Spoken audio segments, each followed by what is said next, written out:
Om Sri Saram, Chapter 27.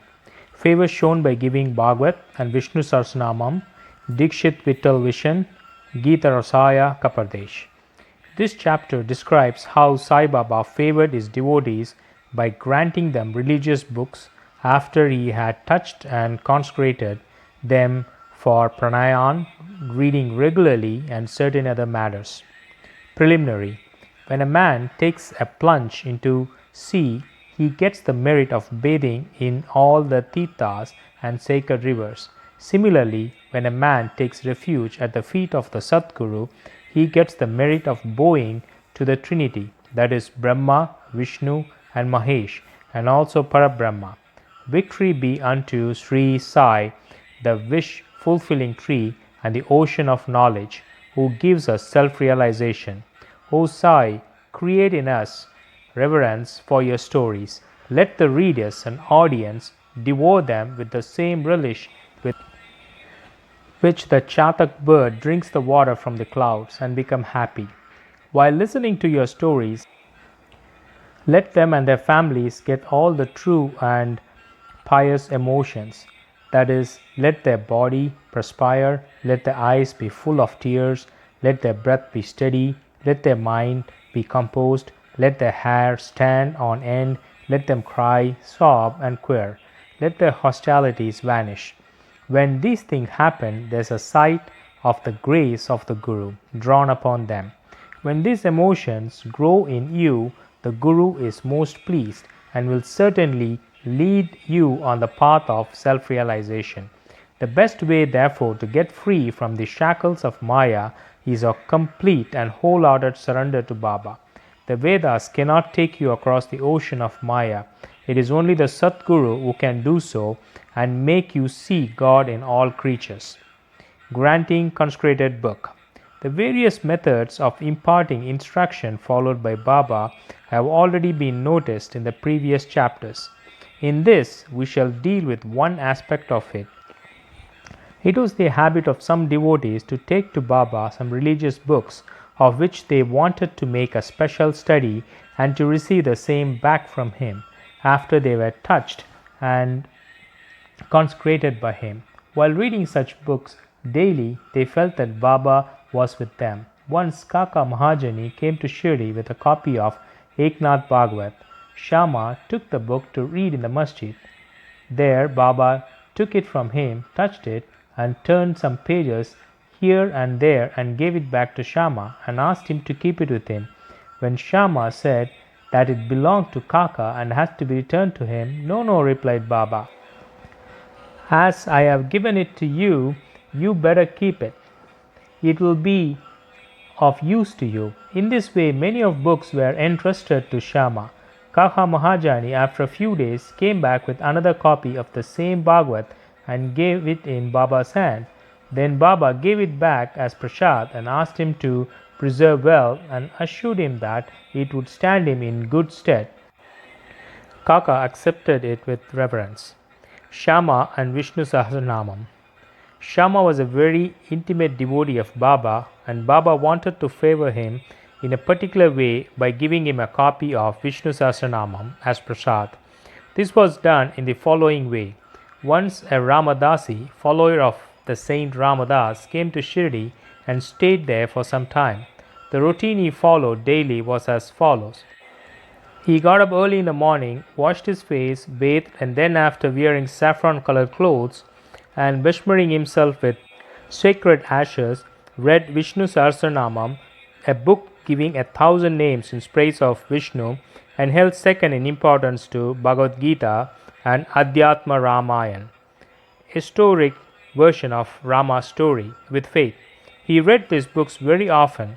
After some days, Baba thought of favoring and initiating Sama with Vishnu Sahasranamam. He therefore called the Ramadasi to him and said to him that he was suffering from intense stomach pain, and unless he takes Senapat's Sonamukhi, a mild purgative drug, the pain would not stop. So he should please go to the bazaar market and bring the drug.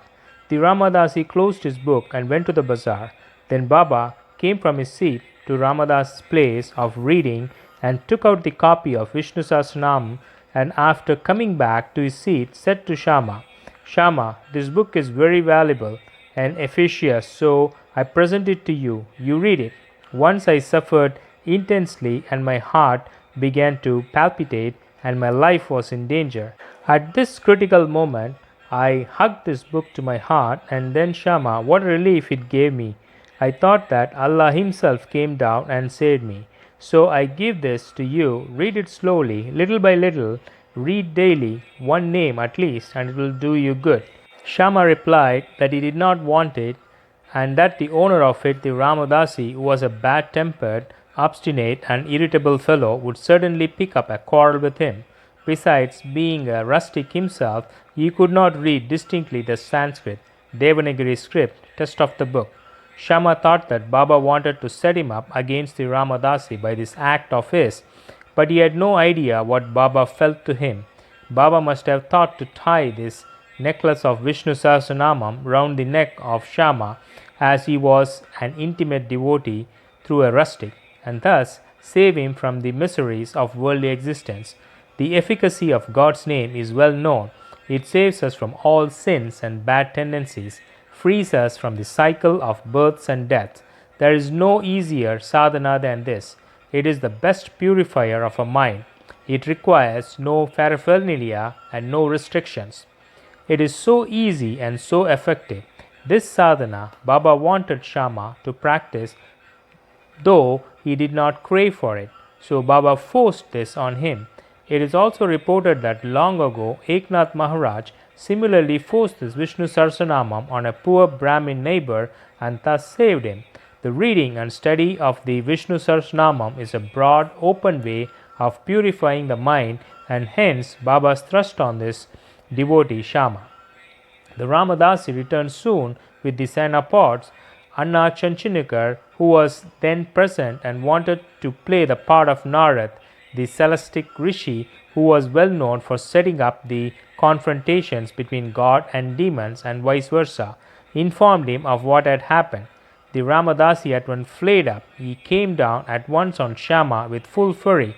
He said that it was Shama who set Baba to send him away under the pretext of stomach ache for bringing the medicine, and thus took away the book.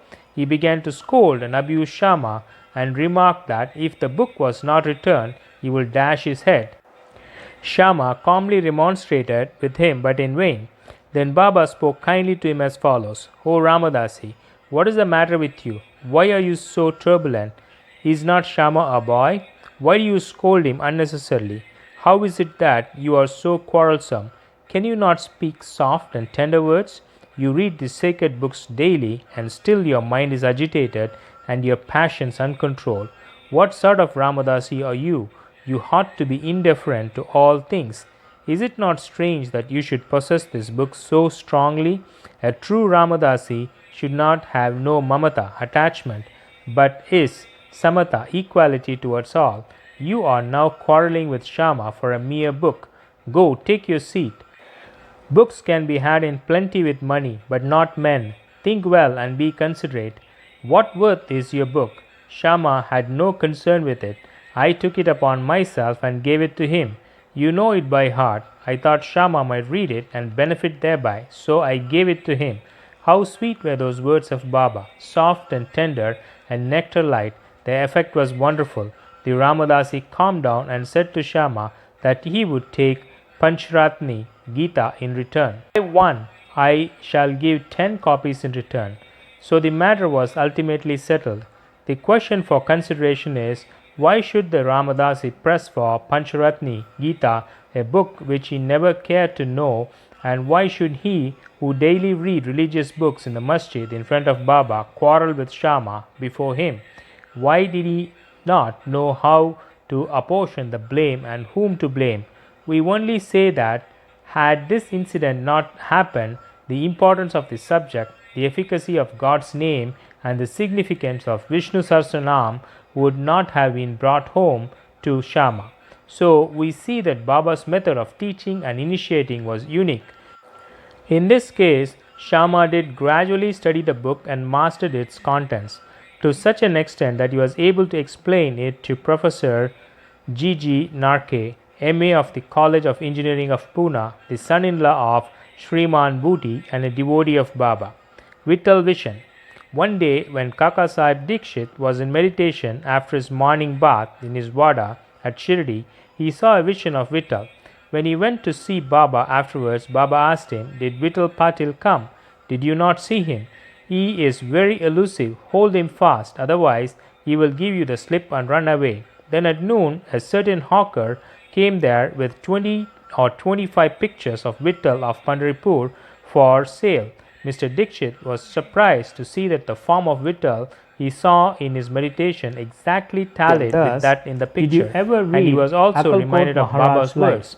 He therefore bought one picture most willingly and kept in his shrine for worship. Gita Rasaya.